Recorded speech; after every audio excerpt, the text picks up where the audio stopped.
ಮಾಜಿ ಶಾಸಕರಾದಂಥ ಚಂದ್ರಮುಖ ಸಾಹೇಬರು ಅರ್ಪಿಸ್ಕೊಂಡು ನಿಮ್ಮ ಅವಧಿಯೊಳಗೆ ಹೋಗಿ ಹೊರಗೆ ತರಲಿಲ್ಲ ಅಂತೇಳಿ ಆರೋಪ ಮಾಡಿದ್ರು. ಮೆಡಿಕಲ್ ಕಾಲೇಜನ್ನು ಕೇವಲ ಉಪಚುನಾವಣೆಯನ್ನ ಗುರಿಯಾಗಿಸಿಕೊಂಡು ನೀವು ಮೆಡಿಕಲ್ ಕಾಲೇಜನ್ನು ಅಡಿಗಲ್ ಸಮಾರಂಭ ಮಾಡಿದ್ದಂತ ಎರಡು ಆರೋಪಗಳಿಗೆ ನಮ್ದು ಉತ್ತರ ಆಗಿತ್ತು. ಅರ್ಪಿಸ್ಕೊಂಡು ಕಾಂಗ್ರೆಸ್ ಸರ್ಕಾರದ ಅವಧಿಯಲ್ಲಿ ವರ್ಗಾವಣೆ ಆಗ್ಬೇಕಂತ ಹೇಳಿ ಆದೇಶ ಆಗಿದ್ರೆ ಇವತ್ತು ಕೂಡ ನೀವು ದಾಖಲೆ ಪ್ರದರ್ಶನ ಮಾಡಬಹುದು, ಬಿಡುಗಡೆ ಮಾಡಬಹುದು.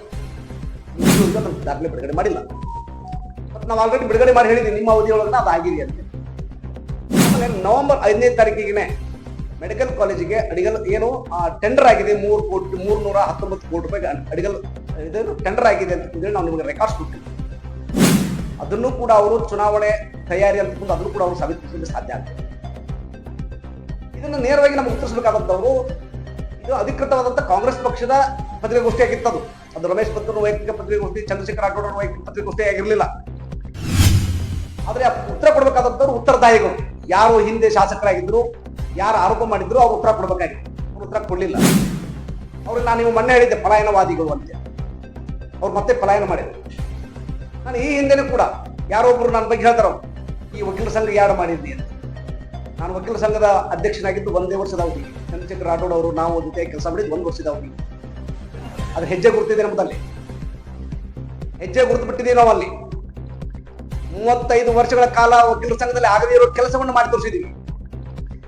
ಏನು ಮುಳುಗಡೆ ಸಂತ್ರಸ್ತರಿಗೆ ಸುಮಾರು 26,000 ಏನು ಭೂಮಿ ಇದೆ ಪ್ರಕರಣಗಳು ಬಾಕಿ ಇದ್ದು, ಆ ಪ್ರಕರಣಗಳನ್ನ ಇತ್ಯರ್ಥಪಡಿಸಲಿಕ್ಕೆ ಇಡೀ ರಾಜ್ಯದಲ್ಲಿ ರಾಜ್ಯ ಸರ್ಕಾರದಲ್ಲಿ ಒತ್ತಡ ಹಾಕಿ ಅದು ಮನವರಿಕೆ ಮಾಡಿ 4 ಜಿಲ್ಲಾ ನ್ಯಾಯಾಲಯವನ್ನ ನಾವು ಸರ್ಕಾರದಿಂದ ಮಂಜೂರು ಮಾಡಿಸಿದ್ವಿ.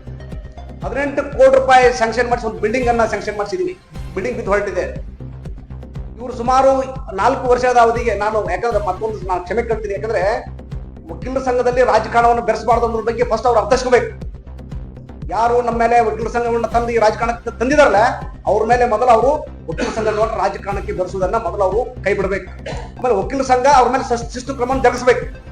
ಯಾಕೆ ಇಲ್ಲಿ ವಕೀಲ ಸಂಘವನ್ನು ತರುವಂತ ಅವಶ್ಯಕತೆ ಇರಲಿಲ್ಲ.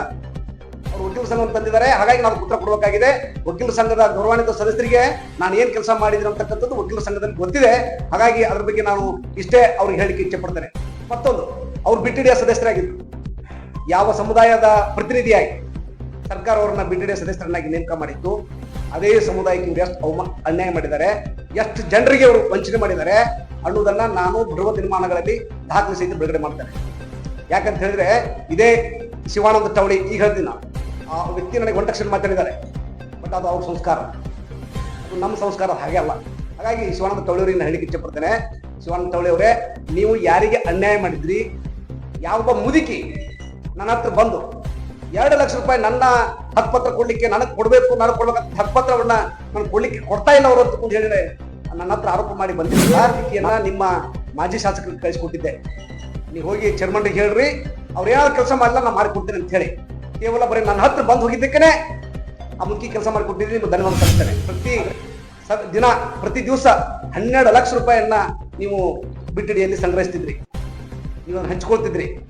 ಬರೀ ನಾ ಬಿಟಿಡಿಗೆ ಬಂದು ಓಡೋಗ್ತಿದ್ರಿ ನೀವು. ಯಾಕೆ ಉತ್ತರ ಕೊಡ್ಲಿಕ್ಕೆ ಆಗಲಿ ನಿಮ್ಗೆ? ಅದಕ್ಕೆ ನಾನು ದಯಮಾಡಿ ಹೇಳ್ತೀನಿ, ಇವತ್ತಿನಿಂದ ವ್ಯಕ್ತಿ ಚಾರಿತ್ರ್ಯವನ್ನ, ವ್ಯಕ್ತಿ ವಧಿಯನ್ನ ಮಾಡೋದನ್ನ ನಿಲ್ಲಿಸ್ಬೇಕು.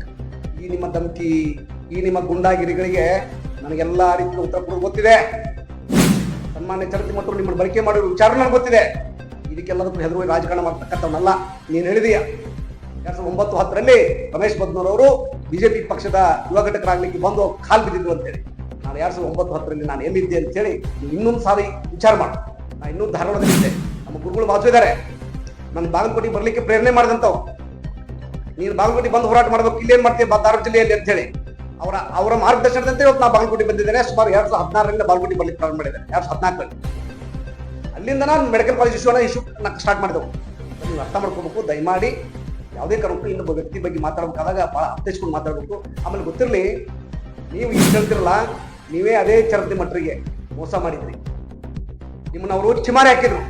ಅವ್ರು ಮತ್ತೆ ಚುನಾವಣೆ ಸೋಲಿಸ್ಬೇಕು ಅಂತ ವಿರುದ್ಧ ಪ್ರಚಾರ ಮಾಡ್ಲಿಕ್ಕೆ ಹೊರಟ್ರಿ.